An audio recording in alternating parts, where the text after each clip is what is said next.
ഷോപ്പിൽ എത്തിയിട്ടുണ്ടായിരുന്ന ഡോങ്ചുവിനെ ഉണ്ണാം ഒന്ന് രണ്ട് തവണ അവന്റെ പേരൊക്കെ വിളിച്ചിട്ട് അവനും ഇപ്പോൾ അവളെ നോക്കി നിൽക്കുന്നു. ഈ ഒരു സമയത്തായിരുന്നു അവിടെ ഉണ്ടായിരുന്ന ഒരു സ്റ്റാഫ് ഡോങ്ചുനെ ചെന്ന് കാണുന്നത്. ഇതിനു മുമ്പായിട്ട് ഡോങ്ചുന് വെഡിങ് ഡ്രസ് ഒക്കെ നൽകിയിട്ടുണ്ടായിരുന്നുവെന്നും പ്ലാൻ ചെയ്തതുപോലെ തന്നെ കാര്യങ്ങളൊക്കെ നടന്നിട്ടുണ്ടായിരുന്നുവെന്നും സ്റ്റാഫും അവന്റെ അടുത്തായിട്ട് ചോദിക്കുന്നു. പക്ഷെ അപ്പോഴാണ് എനിക്ക് പഴയ കാര്യങ്ങൾ ഒന്നും തന്നെ ഓർമ്മയില്ല എന്ന് അവനും പറയുന്നത്. അത് കേട്ടിട്ടുണ്ടായിരുന്ന ചോളും ഡോങ്ചു അഭിനയിക്കുകയാണെന്നൊക്കെ പറഞ്ഞിട്ട് ഡോങ്ചുന്റെ ഷട്ടിലായിട്ടൊക്കെ കയറി പിടിച്ച് കഴിയുമ്പോഴത്തേക്കും ഡോങ്ചുവും ചോളിനിട്ട് അടിക്കുന്നു. എന്തായാലും ആ ഒരു സംഭവത്തിന് ശേഷം ഉണ്ണാമും അവളുടെ കയ്യിലുണ്ടായിരുന്ന ഫോൺ ഡോങ്ചുവിന് കൊടുത്തതിന് ശേഷം അവൾ തന്നെ അവനെ കോണ്ടാക്ട് ചെയ്തോളാം എന്ന് അറിയിക്കുകയാണ്. എങ്കിൽ പോലും ഈ ഒരു സമയത്ത് ചോളും ഡോങ്ചുവിനെ കണ്ടിട്ടുണ്ടായിരുന്ന ആ ഒരു സ്ഥലത്തിന്റെ ഡീറ്റെയിൽസ് എല്ലാം തന്നെ കുഹോയ്ക്കും അയച്ചു കൊടുക്കുന്നു.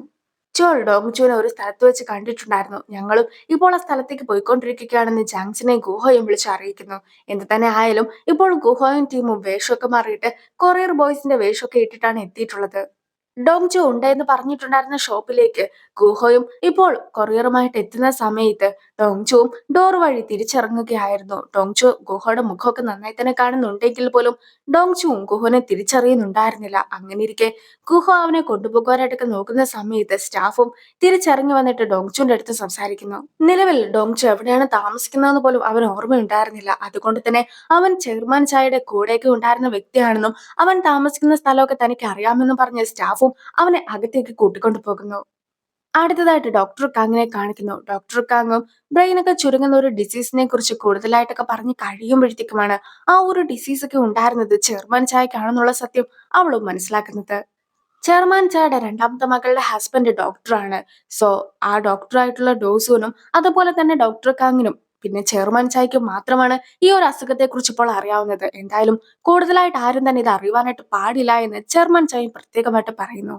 ഗുഹയും ടീമും കുറെ നേരം ഡോങ്ചുവിന് വേണ്ടി ഷോപ്പിന് വെളിയിൽ കാത്തു നിൽക്കുന്നുണ്ടെങ്കിൽ പോലും അവനെ കാണാതെയൊക്കെ ആകുമ്പോഴത്തേക്കും ഒരാൾ ഷോപ്പിനകത്തേക്ക് കയറി ഡോങ്ചു എന്തിയെ എന്നൊക്കെ അന്വേഷിക്കുന്നു. പക്ഷെ അവിടെ എത്തി കഴിയുമ്പോഴത്തേക്കുമായിരുന്നു ഡോങ്ചു പോയെന്ന സത്യമൊക്കെ അവരും മനസ്സിലാക്കുന്നത്. സോ അവർ വീണ്ടും ഡോങ്ചുവിനെ അന്വേഷിച്ചിറങ്ങുന്നു. ഡോങ്ചു ഇപ്പോൾ ഫുഡ് കഴിക്കുവാനായിട്ട് ഒരു റെസ്റ്റോറന്റിൽ എത്തിയിരിക്കുകയാണ്. അവൻ ഫുഡ് കഴിക്കുന്ന അതേ റെസ്റ്റോറന്റിൽ തന്നെ ആയിരുന്നു ചെയർമാൻ ചായും ഡോക്ടർ ഡോസുവും ഉണ്ടായിരുന്നത്. ചെയർമാൻ ചായയുടെ ബ്രെയിനിന് അസുഖമൊക്കെ ഉള്ളത് കൊണ്ട് തന്നെ അവനും പല കാര്യങ്ങളും മറന്നു തുടങ്ങിയിരിക്കുന്നു. ചോളിന്റെ ബർത്ത്ഡേ ഒക്കെ വരുവാനായിട്ട് പോവുകയാണെന്ന് ഡോസ് പറഞ്ഞ് കഴിയുമ്പോഴത്തേക്കുമായിരുന്നു ചെയർമാൻ ചായും അതിനെക്കുറിച്ച് ഓർത്തിട്ടുണ്ടായിരുന്നത്. എന്തായാലും അതൊക്കെ ചെറിയ കാര്യമല്ലേ, അതിലും വലിയ കാര്യമായിട്ടുണ്ടായിരുന്ന ലോക്കറിന്റെ പാസ്കോഡ് പോലും ഞാൻ മറന്നിരിക്കുന്നു എന്ന കാര്യം കൂടി ഇപ്പോൾ ഡോസുനെയും ചെയർമാൻ ചാ അറിയിക്കുന്നുണ്ട്. എന്തായാലും ഡോങ്ചു ഒന്ന് തിരിച്ചു വരട്ടെ, അത് കഴിയുമ്പോഴത്തേക്കും എല്ലാ പ്രശ്നവും സോൾവ് ആയിക്കോളുമെന്ന് പറഞ്ഞ് ചെയർമാൻ ചായും സ്വയം ആശ്വസിക്കുന്നു.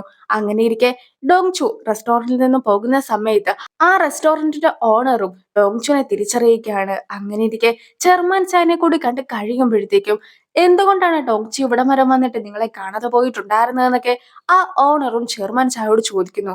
അപ്പോൾ മാത്രമായിരുന്നു ഡോങ്ചു ഇപ്പോഴാണ് റെസ്റ്റോറന്റിൽ നിന്നും ഇറങ്ങിപ്പോയിട്ടുണ്ടായിരുന്നതെന്നുള്ള വാർത്ത ചെയർമാൻ ചായ മനസ്സിലാക്കുന്നത്. എന്തായാലും ചെയർമാൻ ചായയും ഡോങ്ചുനെ അന്വേഷിച്ച് അവിടെ നിന്നും ഇറങ്ങി ഓടുന്നു. ഉണ്ണാമും ഇപ്പോൾ ഡോങ്ചുവിനെ കോൾ ചെയ്യുന്നു. അങ്ങനെ ഇരിക്കെ നമ്മൾ തമ്മിൽ അഫയർ വല്ലതും ഉണ്ടായിരുന്നോ എന്നൊക്കെ ഡോങ്ചുവും അവളുടെ അടുത്ത് ചോദിക്കുന്നുണ്ടെങ്കിൽ പോലും അതിനെക്കുറിച്ചൊക്കെ ഞാൻ പിന്നീട് പറയാം. ഇപ്പോൾ നിനക്ക് താമസിക്കാൻ ഒരു സ്ഥലമൊന്നും ഇല്ലല്ലോ, അതുകൊണ്ട് തന്നെ നീ ഒരു കാര്യം ചെയ്യ, നീ നേരെ ചെയർമാൻ ചായനെ പോയി കാണ്. നിന്റെ ശരിക്കുമുള്ള പേര് ഡോങ്ചു എന്നാണ്. നീയും ഡേസൺ ഗ്രൂപ്പിന്റെ എക്സിക്യൂട്ടീവ് സെക്രട്ടറിയാണ്. സോ ചെയർമാൻ ചായനെ കണ്ട് കഴിയുമ്പോഴത്തേക്കും നിന്റെ എല്ലാ പ്രശ്നങ്ങളും സോൾവ് ചെയ്യാൻ സാധിക്കുന്നതായിരിക്കുമെന്നൊക്കെ ഉണ്ണാമും അവനെ അറിയിക്കുന്നു. ഡോങ്ചും ചോളിനെ തല്ലിയിട്ടുണ്ടായിരുന്നല്ലോ. സോ ഇപ്പോൾ ഹോസ്പിറ്റലിൽ പോയതായിരുന്നു ചോളും. തിരിച്ചെത്തുന്ന ചോളും ഇതുപോലെ ഡോങ്ചും ഉണ്ണാമും കൂടി അവന്റെ ഫോണിലൂടെ സംസാരിക്കുന്ന കാഴ്ചയൊക്കെയായിരുന്നു അവൻ കണ്ടിട്ടുമുണ്ടായിരുന്നത്. എന്തായാലും ഇതൊന്നും അത്രയ്ക്ക് ശരിയല്ല എന്ന രീതിക്കൊക്കെ ചോൾ പറയുന്നുണ്ടെങ്കിൽ പോലും ചോളിന്റെ വാക്കുകളൊക്കെ അവഗണിക്കുകയായിരുന്നു ഉണ്ണാമും ചെയ്തിട്ടുണ്ടായിരുന്നത്. ഡോങ്ചും ഷോപ്പിൽ ചെന്ന സമയത്ത് സ്റ്റാഫ് അവന്റെ അടുത്ത് പറഞ്ഞ കാര്യങ്ങളെ കുറിച്ചൊക്കെ ഓർക്കുന്നു. ചെയർമാൻ ചാ ഡോങ്ചുവിന് കുറച്ച് ദിവസത്തെ ലീവ് ഒക്കെ നൽകിയതായിരുന്നു. അവനും ട്രിപ്പ് പോകുവാനായിട്ടായിരുന്നു പ്ലാൻ ചെയ്തിട്ടുണ്ടായിരുന്നത്. മാത്രമല്ല അവന്റെയും അതുപോലെ തന്നെ മറ്റൊരു പെൺകുട്ടിയുടെയും ഡ്രസ്സൊക്കെ തയ്ക്കുവാനായിട്ടായിരുന്നു ഇവരെ അവൻ ഏൽപ്പിച്ചിട്ടുണ്ടായിരുന്നതും. ആ ഒരു പെൺകുട്ടിയുടെ മെഷർമെന്റ്സ് എല്ലാം തന്നെ ഉണ്ണാമുമായിട്ട് മാച്ച് ചെയ്യുന്ന രീതിക്കായിരുന്നു ഉണ്ടായിരുന്നത്.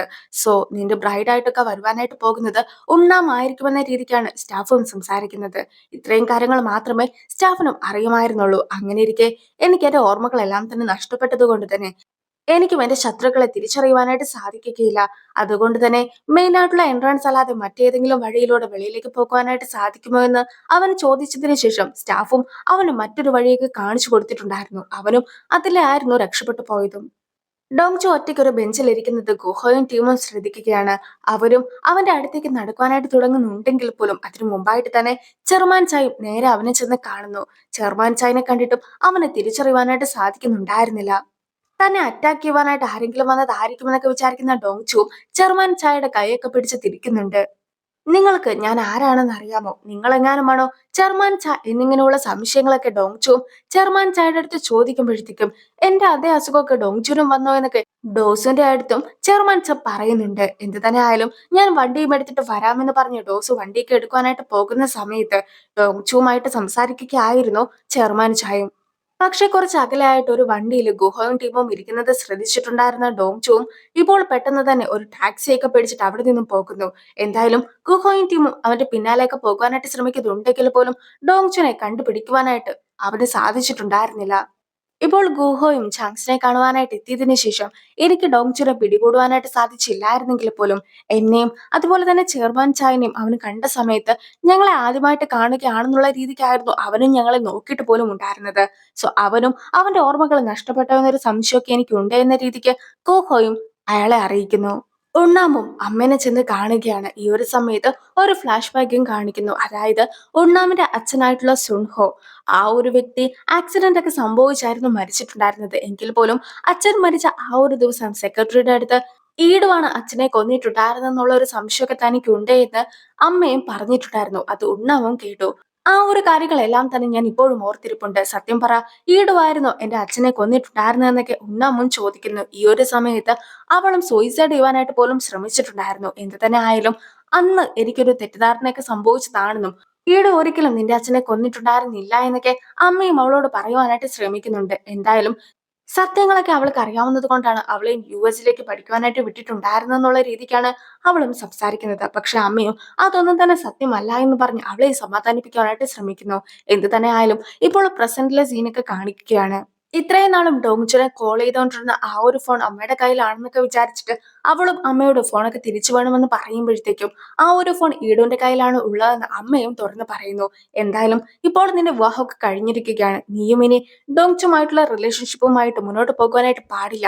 നീ ചോളിനെയാണ് സ്നേഹിക്കേണ്ടതെന്ന് അമ്മ അവളുടെ അടുത്ത് പറയുമ്പോഴത്തേക്കും ഞാൻ ഒരിക്കലും അമ്മേനെ പോലെ അല്ല. ഞാൻ ഡോങ്ചുനെ എത്രത്തോളം കൂടുതൽ സ്നേഹിച്ചിട്ടുണ്ടെങ്കിൽ പോലും ഒരിക്കലും ചോളിനെ കൊല്ലുവാനായിട്ടൊന്നും നിൽക്കുകയില്ല എന്ന് പറഞ്ഞിട്ട് അവളും പോകുന്നു. ഡോങ്ചു തിരിച്ചെത്തിയിരിക്കുന്നു. ഞാനും അവനെ കണ്ടിട്ടുണ്ടായിരുന്നു. എന്തായാലും എനിക്ക് എന്റെ ഫോൺ തിരികെ വേണമെന്ന് ഉണ്ണാൻ പറഞ്ഞു കഴിയുമ്പോൾ തന്നെ ഈടവും ഫോൺ അവൾക്ക് തിരികെ നൽകുന്നു.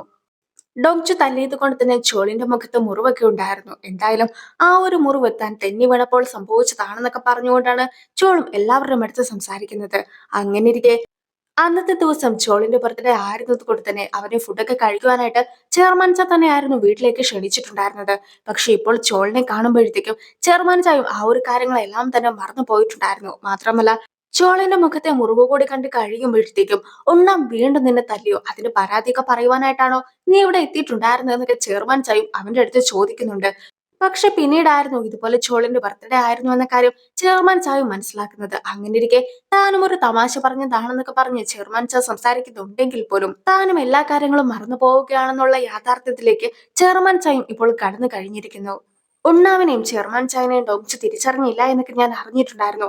അതൊക്കെ സത്യമാണോ എന്ന് ചാങ്സിനും ഈഡുവിന്റെ അടുത്തായിട്ട് ചോദിക്കുന്നു. ഈഡുവും താനും അങ്ങനെ തന്നെയായിരുന്നു അറിഞ്ഞിട്ടുണ്ടായിരുന്നുവെന്നും അവന് ഓർമ്മയൊക്കെ നഷ്ടപ്പെട്ടു എന്നും അതുപോലെ തന്നെ ഉണ്ണാം അവനെ ഇന്ന് വീട്ടിലേക്ക് ക്ഷണിച്ചിട്ടുണ്ട് എന്നുള്ള കാര്യം എല്ലാം തന്നെ ജാങ്സിന്റെ അടുത്തും അറിയിക്കുകയാണ്. എന്തായാലും നീ ഒന്ന് സൂക്ഷിച്ചിരുന്നോ, നീയല്ലേ അവനെ വെടിവെച്ച് കൊല്ലുവാനായിട്ട് ശ്രമിച്ചിട്ടുണ്ടായിരുന്നത്. ആ ഒരു ഓർമ്മകളൊക്കെ മനസ്സിൽ കിടന്നിട്ടുണ്ടായിരുന്ന ഡോങ്ചു ഇപ്പോൾ ഓർമ്മകളൊക്കെ നഷ്ടപ്പെട്ടു എന്ന് പറഞ്ഞ ഒരു കള്ളക്കഥയൊക്കെ ഉണ്ടാക്കിയിട്ട് നിന്റെ അടുത്ത് പ്രതികാരമൊക്കെ ചെയ്യുവാനുള്ള സാധ്യതകൾ കൂടുതലാണെന്ന് ജാങ്സണും അറിയിക്കുന്നു. അതേസമയം ഇപ്പോൾ ഡോങ്ചുനെ കാണിക്കുമ്പോഴത്തേക്കും ഡോങ്ചു എപ്പോഴായിരുന്നോ ഈഡോനെ വെള്ളത്തിൽ നിന്നും രക്ഷിക്കുവാനായിട്ട് ശ്രമിച്ചിട്ടുണ്ടായിരുന്നത്, ആ ഒരു സമയത്ത് തന്നെ ഷൂട്ട് ചെയ്തിട്ടുണ്ടായിരുന്നത് ഈഡോ ആണെന്നുള്ള ഒരു ഓർമ്മയ്ക്ക് അവനും വന്നിട്ടുണ്ടായിരുന്നു. അവനും അതിനെക്കുറിച്ചൊക്കെ ഓർക്കുന്നു. ഡോങ്ചു ഇപ്പോൾ ഉണ്ണാമുമായിട്ട് ഫോണിലൊക്കെ സംസാരിക്കുകയാണ്. അങ്ങനെ ഇരിക്കെ ചെറുമാൻ ചായുടെ ഏറ്റവും ഫേവറേറ്റ് ആയിട്ടുള്ള ആളായിരുന്നോ നീ എന്ന് ഡോങ്ചുന്റെ അടുത്ത് ഉണ്ണാൻ പറയുമ്പോഴത്തേക്കും തനിക്കിപ്പോൾ ആരെയും വിശ്വസിക്കുവാനായിട്ട് സാധിക്കുകയില്ല എന്ന രീതിക്കാണ് ഡോങ് ജുവും സംസാരിക്കുന്നത്. മാത്രമല്ല ഈഡുവിനെ കുറിച്ച് പോലും ഡോങ് ജുവും ചോദിക്കുന്നു. അതായത് ഡോങ് ജുന്റെ മനസ്സിൽ ഈഡു തന്നെ കൊല്ലുവാനായിട്ട് ശ്രമിച്ചതായിട്ടൊക്കെ ഉണ്ടെന്ന് ഡോങ് ജു പറഞ്ഞ് കഴിയുമ്പോഴത്തേക്കും ഈഡു എങ്ങാനും നിന്നെ കൊന്നിട്ടുണ്ടാക്കുമോ എന്നായിരുന്നു ഞാനും ആലോചിച്ചിട്ടുണ്ടായിരുന്നതെന്ന് അവൾ പോലും ഇപ്പോൾ പറയുന്നുമുണ്ട്. എന്തായാലും അവൾ പറഞ്ഞത് പ്രകാരം ഇപ്പോൾ അവനും വീട്ടിലേക്ക് എത്തിക്കഴിഞ്ഞിരിക്കുന്നു. അങ്ങനെ എത്തുന്ന സമയത്തും ഈഡുവിനെ അവൻ നേരിട്ട് കാണുന്നുണ്ട്. എന്തായാലും ടോങ്ചു എല്ലാവരുടെ മുമ്പിൽ എത്തി കഴിയുമ്പോഴത്തേക്കും അവനൊരു ആക്സിഡന്റ് ഒക്കെ സംഭവിച്ചതായിട്ടാണ് അവന്റെ ഓർമ്മയെന്നും ആ സമയത്ത് അവനെ ശിഹുൺ എന്ന് ആരോ വിളിച്ചതായിട്ട് അവന് ഓർമ്മയുണ്ട് എന്നും അവൻ പറയുന്നു. കണ്ണൊക്കെ തുറന്ന് കഴിഞ്ഞപ്പോഴത്തേക്കും എന്റെ ഓർമ്മകളെല്ലാം തന്നെ നഷ്ടപ്പെട്ടിട്ടുണ്ടായിരുന്നു എന്നും അവനും പറയുന്നു. പക്ഷേ ശിഹുൺ എന്ന പേരൊക്കെ കേട്ട് കഴിഞ്ഞപ്പോൾ തൊട്ട് സെക്രട്ടറിക്കും മൊത്തത്തിൽ ഒരു ടെൻഷനൊക്കെ ആയിരുന്നു തോന്നിയിട്ടുണ്ടായിരുന്നത്. മാത്രമല്ല ചോളിന്റെ ബർത്ത്ഡേക്ക് വേണ്ടിയിട്ടുണ്ടായിരുന്ന ബർത്ത്ഡേ കേക്ക് എല്ലാം തന്നെ സെക്രട്ടറിയുടെ കയ്യിൽ നിന്നും താഴെ പോവുകയും ചെയ്യുന്നു. ഡോങ് ചു ഇപ്പോൾ ഉണ്ണാമിന്റെ ഫോൺ തിരികെ കൊടുക്കുകയാണ്. അതിനുശേഷം ചെയർമാൻ ചായുടെ റൂമിലേക്ക് കയറുവാനായിട്ട് തുടങ്ങുന്നതിന് മുമ്പ് ഈഡുവിന്റെ അടുത്തും അവൻ സംസാരിക്കുന്നു. അതായത് ഈഡു വെള്ളത്തിലൊക്കെ മുങ്ങിയ സമയത്ത് ടോങ് ചു ആണല്ലോ അവനെ സഹായിച്ചിട്ടൊക്കെ ഉണ്ടായിരുന്നത്. എങ്കിൽ പോലും ആ ഒരു സമയത്ത് അവനെ പരിചയമുള്ള രീതിക്ക് ഒന്നും തന്നെ ആയിരുന്നില്ല ഈഡു പെരുമാറിയിട്ടുണ്ടായിരുന്നത്. ഞാൻ നിന്നെ മറന്നു പോയിട്ടുണ്ടെങ്കിൽ പോലും നീ എന്നെ തിരിച്ചറിയുവാനുള്ള സാധ്യതകൾ കൂടുതലല്ലേ? അങ്ങനെ ഇരിക്കെ എന്തുകൊണ്ടായിരുന്നു പിന്നീട് നീ ഒരിക്കൽ പോലും എന്നെ തേടി വരാതിരുന്നതെന്നുള്ള ഒരു സംശയമൊക്കെ അവനും ഈഡുവിന്റെ അടുത്തിട്ട് ചോദിക്കുന്നു. എന്തായാലും ചെയർമാൻ ചായും ഇപ്പോൾ അവരെ റൂമിലേക്ക് വിളിപ്പിച്ചിരിക്കുകയാണ്.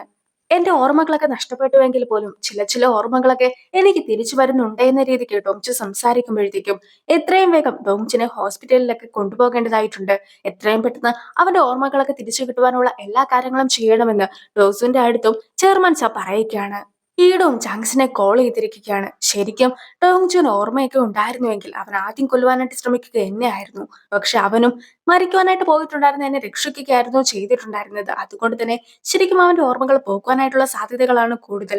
എന്ത് തന്നെ ആയാലും അവനെ നാളെ തന്നെ ഹോസ്പിറ്റലിലേക്ക് കൊണ്ടുപോകും. പിന്നീട് അവന് ശരിക്കും ഓർമ്മകൾ നഷ്ടപ്പെട്ടോ ഇല്ലയോ എന്ന് നമുക്ക് മനസ്സിലാക്കുവാനായിട്ട് സാധിക്കുമെന്ന് ഈഡും ചാങ്സിന്റെ അടുത്ത് പറയുന്നു. സെക്രട്ടറി മൊത്തത്തിൽ ടെൻഷനായിട്ട് ഇരിക്കുമ്പോഴത്തേക്കും ഡൊഹിയും സെക്രട്ടറിയുടെ അടുത്തേക്ക് ചെല്ലുന്നു. മാത്രമല്ല സ്യുഹൂൺ എന്ന പേരൊക്കെ കേട്ടതുകൊണ്ടാണോ നിങ്ങളും ഇങ്ങനെ വിഷമിച്ചൊക്കെ ഇരിക്കുന്നത്? നിങ്ങൾ വിഷമിക്കേണ്ട കാര്യം ഒന്നും തന്നെ ഇല്ല. ആ ഒരു പേര് ഒരാൾക്കല്ലല്ലോ ഒരുപാട് പേർക്കൊക്കെ ഇടുന്നതല്ലേ? അത് പോരാതെ ആ കുട്ടിയും ഇപ്പോൾ ജീവനോടെ ഇല്ല, അവനും മരിച്ചു കഴിഞ്ഞിരിക്കുന്നു എന്ന് ഡോഹിയും സെക്രട്ടറിയോട് പറയുകയാണ്. ഡോങ്ചു ഉറങ്ങിക്കിടക്കുന്ന സമയത്ത് അവിടെ ചാങ്സിനും എത്തിക്കാണ്. ചാങ്സിന്റെ മനസ്സിൽ ഡോങ്ചുനെ കൊല്ലണമെന്നൊക്കെ ആയിരുന്നു ഉണ്ടായിരുന്നെങ്കിൽ പോലും പാസ്പോർട്ട് കിട്ടിയതിനു ശേഷം കൊല്ലാമെന്ന രീതിക്കാണ് അവനും ആലോചിച്ചു കൂട്ടുന്നത്. എന്തായാലും ഇപ്പോൾ ഡോങ്ചുവും കണ്ണു തുറന്ന് മുമ്പിൽ ചാങ്സിനെ കാണുമ്പോഴത്തേക്കും അവന് മൊത്തത്തിൽ ഞെട്ടിപ്പോകുന്നു. മാത്രമല്ല നീ ആരാണെന്നൊക്കെ ചോദിച്ചുകൊണ്ട് ഡോങ്ചു ഇരിക്കുമ്പോഴത്തേക്കും ജാങ്സിനും താൻ ആരാണെന്നൊക്കെ പറയുവാനായിട്ട് ശ്രമിക്കുന്നു. എന്തായാലും ആ ഒരു സമയത്തായിരുന്നു ചെയർമാൻ ചായും അതുപോലെ തന്നെ ഡോക്ടർ കാങ്ങും കൂടി അവിടെ എത്തിയിട്ടുമുണ്ടായിരുന്നത്. മാത്രമല്ല ജാങ്സിനെ കണ്ടതിന് ശേഷം ഡോങ്ചു ആകെ നെർവസ് ആണെന്നൊക്കെ മനസ്സിലാക്കുന്ന ഡോക്ടർ കാങ്ങും ഇപ്പോൾ വിസിറ്റിംഗ് ടൈം അല്ല, അതുകൊണ്ട് തന്നെ എല്ലാവരും പുറത്തേക്ക് പോകണമെന്ന് പറഞ്ഞ് അവിടെ ഉണ്ടായിരുന്ന എല്ലാവരെയും തന്നെ ഡോക്ടർ കാങ്ങും പുറത്തേക്ക് ഇറക്കി വിടുന്നു. എന്തായാലും ഡോങ്ജുനും ഒരു സൈക്കാട്രിക് ഇവാലുവേഷൻ ഒക്കെ നടത്തേണ്ടതായിട്ടുണ്ട് എന്ന് ഡോക്ടർ കാങ് പറയുമ്പോഴത്തേക്കും ഡോങ്ജും അതിനെ സമ്മതിക്കുന്നു. ജാങ്സിനും ഡോങ്ചുയുടെ റൂമിൽ എത്തിയതിനു ശേഷം അവിടെ ഒരു ഡിവൈസ് ഒക്കെ വെച്ചിട്ടുണ്ടായിരുന്നു. അതുകൊണ്ട് തന്നെ ഇപ്പോൾ ഡോങ്ചുയുടെ മുറിയിൽ ആരെന്ത് സംസാരിച്ചിട്ടുണ്ടെങ്കിലും അതെല്ലാം തന്നെ ജാങ്സിനും ടീമിനും കേൾക്കുവാനായിട്ടും സാധിക്കും. ഉണ്ണാം ഇപ്പോൾ ഡോങ്ചുന്റെ വീട്ടിൽ എത്തിയതിനു ശേഷം അവിടെ മൊത്തത്തിൽ ഒന്ന് സെർച്ച് ചെയ്യുകയാണ്. അങ്ങനെ സെർച്ച് ചെയ്യുന്നതിന് ഇടയ്ക്ക് നിന്നും സിസ്റ്റർ ആഗ്നസിന്റെ ഒരു ഫോട്ടോഗ്രാഫ് ഒക്കെ അവളുടെ ശ്രദ്ധയിലും പെടുന്നു. അത് കൂടാതെ അവിടെ ഉണ്ടായിരുന്ന എൻഗേജ്മെന്റ് റിങ്ങും കൂടി അവൾ ശ്രദ്ധിക്കുകയാണ്. അവളെ പ്രൊപ്പോസ് ചെയ്യുവാനായിട്ടൊക്കെ ഡോങ്ജുവും ഒരുങ്ങി നിൽക്കുകയായിരുന്നു എന്നൊക്കെ നേരത്തെ അവൻ പറഞ്ഞതിനെ കുറിച്ച് അവളും ഓർക്കുന്നു. എന്തായാലും ഇപ്പോൾ അവളും സിസ്റ്റർ ആഗ്നസിനെ കാണുവാനായിട്ട് ചർച്ചിലേക്കും എത്തിക്കുകയാണ്. ഉണ്ണാമും ഡോങ്ചുന്റെ എല്ലാ ഓർമ്മകളും നഷ്ടപ്പെട്ടു എന്ന കാര്യം എല്ലാം തന്നെ ആഗ്നസിനെ അറിയിക്കുമ്പോഴത്തേക്കും കുട്ടിക്കാലത്തും ഇതുപോലെ അവൻ ഓർമ്മകളെല്ലാം തന്നെ നഷ്ടപ്പെട്ടിട്ടുണ്ടായിരുന്നു. ആ ഒരു സമയത്ത് അവന്റെ പേര് മാത്രമേ അവൻ ഓർമ്മയുണ്ടായിരുന്നുള്ളൂ എന്ന് ആഗ്നസ് അറിയിക്കുന്നു. പക്ഷെ ഇത്തവണ അവന് ഡോങ്ചു എന്ന പേര് പോലും ഓർമ്മയില്ല. അവനും തന്റെ പേര് സിഹുഡ് എന്നാണെന്ന് പറഞ്ഞിരിക്കുകയാണെന്ന് ഉണ്ണാം അറിയിക്കുമ്പോഴത്തേക്കും ആ ഒരു പേരൊക്കെ കേട്ട് ആഗ്നസും എന്തൊക്കെയോ കാര്യങ്ങളൊക്കെ മനസ്സിലാക്കുന്നുണ്ട്. എന്തായാലും ആഗ്നസും പെട്ടെന്ന് തന്നെ ഉണ്ണാമിന്റെ കൂടെ ഹോസ്പിറ്റലിലേക്ക് വരാമെന്നൊക്കെ പറയുന്നു. ഡോക്ടർ കാങ് റൂമിലേക്ക് കടന്നു വന്ന് കഴിയുമ്പോഴത്തേക്കും ടോങ്ചും അവിടെ വർക്കൗട്ട് ചെയ്യുകയായിരുന്നു. അങ്ങനെ ഇരിക്കെ ടോങ്ചുന്റെ ശരീരത്തിൽ ഉണ്ടായിരുന്ന ബുള്ളറ്റിന്റെ മുറിവുകളെല്ലാം തന്നെ ശ്രദ്ധിച്ചിട്ടുണ്ടായിരുന്ന ഡോക്ടറും അതിനെക്കുറിച്ചൊക്കെ അവന്റെ അടുത്ത് ചോദിക്കുന്നുണ്ടെങ്കിൽ പോലും അവനും അതൊക്കെ എങ്ങനെ സംഭവിച്ചതാണെന്ന് ഒന്നും തന്നെ ഓർമ്മയില്ല എന്ന കാര്യം ഡോക്ടർ കാങ്ങിനെയും അറിയിക്കുന്നു. ഈ ഒരു സമയത്തായിരുന്നു ഒരു സ്റ്റാഫ് അകത്തേക്ക് കടന്നു വരികയും ടെസ്റ്റിന് വേണ്ടിയിട്ട് ഡോങ്ചുനെ കൊണ്ടുപോകണമെന്നൊക്കെ ആവശ്യപ്പെടുകയും ചെയ്യുന്നത്. എന്തായാലും ഡോക്ടറും അയാളുടെ കൂടെ ഡോങ്ചുനെയും പറഞ്ഞയക്കുന്നു. പക്ഷെ ആ ഒരാൾ ഹോസ്പിറ്റലിലെ സ്റ്റാഫ് ആയിരുന്നില്ല, മറിച്ച് കുഹോന്റെ കൂടെയുള്ള ആളായിരുന്നു. അയാളും ഇപ്പോൾ ഡോങ്ചുനെ എന്തോ ഒന്ന് ഇഞ്ചക്ട് ചെയ്ത് ഉറക്കി കിടത്തുന്നു. ഡോക്ടർ കാങ്ങിനെ ചെയർമാൻ ചായും കോണ്ടാക്ട് ചെയ്യുകയാണ്. ഡോങ്ചുന് ഒരു സഹോദരി കൂടിയുണ്ട്. ആ ഒരു സഹോദരിനെയും കൂട്ടിക്കൊണ്ട് ഉണ്ണാം ഉടനെ തന്നെ അവിടെ എത്തുന്നതായിരിക്കും. എന്തായാലും അവളെ കണ്ട് കഴിയുമ്പോഴത്തേക്കും ചിലപ്പോൾ ഡോങ്ചുന് ഓർമ്മകളൊക്കെ തിരിച്ചു കിട്ടുവാനായിട്ടുള്ള സാധ്യതയുണ്ട് എന്ന രീതിക്ക് ചെയർമാൻ ചായയും സംസാരിക്കുന്നു. എന്തായാലും ആ ഒരു കോളിന് ശേഷം ഡോക്ടർ കാങ്ങും തിരിച്ച് ടെസ്റ്റ് ഒക്കെ നടത്തുന്ന സ്ഥലത്തേക്ക് എത്തി കഴിയുമ്പോഴത്തേക്കും അവിടുന്ന് ഒരാൾ പോകുന്നതൊക്കെ അവളുടെ ശ്രദ്ധയിലും പെടുകയാണ്. അങ്ങനെ ഇരിക്കെ ഡോങ്ചു ഇതുവരെയായിട്ടും ടെസ്റ്റിന് എത്തിയില്ല എന്നൊരു ചോദ്യമൊക്കെ ഡോക്ടർ കാങ് ചോദിക്കുമ്പോഴത്തേക്കുമായിരുന്നു ഇതുവരെയായിട്ടും ആരും അവനെ കൊണ്ടുപോകുവാനായിട്ട് പോയിട്ടുണ്ടായിരുന്നില്ല എന്ന കാര്യം സ്റ്റാഫും അറിയിക്കുന്നത്. ഇപ്പോൾ ഗുഹയും ടീമും കൂടി ചേർന്നിട്ട് ഡോങ്ചുനെയും ഒരു കാറിലൊക്കെ കയറ്റിക്കൊണ്ട് പോകുന്നു. ഇതേ സമയത്തായിരുന്നു പാർക്കിംഗ് ഏരിയയിലായിട്ട് ഉണ്ണാമും സിസ്റ്റർ ആഗ്നസും എത്തിയിട്ടുണ്ടായിരുന്നത്. പക്ഷെ അവരും നേരെ ഹോസ്പിറ്റലിനകത്തേക്ക് പോകുവാനായിട്ടായിരുന്നു നോക്കിയിട്ടുണ്ടായിരുന്നത്. ഇപ്പോൾ ഡോങ്ചുനെ കാണിക്കുമ്പോഴത്തേക്കും രണ്ടാൾക്കാർ ചേർന്നിട്ട് ഡോങ്ചുനെ ഒരുപാട് ഉപദ്രവിക്കുകയാണ്. അവരും അവനെ വെള്ളത്തിലൊക്കെ മുക്കി കൊല്ലുവാനായിട്ട് പോലും ശ്രമിക്കുന്നു. അവർക്ക് അറിയേണ്ടിയിരുന്നത് സ്വിസ് അക്കൗണ്ടിന്റെ പാസ്വേഡ് ഒക്കെ ആയിരുന്നു. ആ ഒരു സീനോട് കൂടിയാണ് ഈ ഒരു എപ്പിസോഡ് അവസാനിക്കുന്നത്. അപ്പോൾ അടുത്തൊരു വീഡിയോ ആയിട്ട് ഇത്രയും വേഗം കാണാം. ബൈ.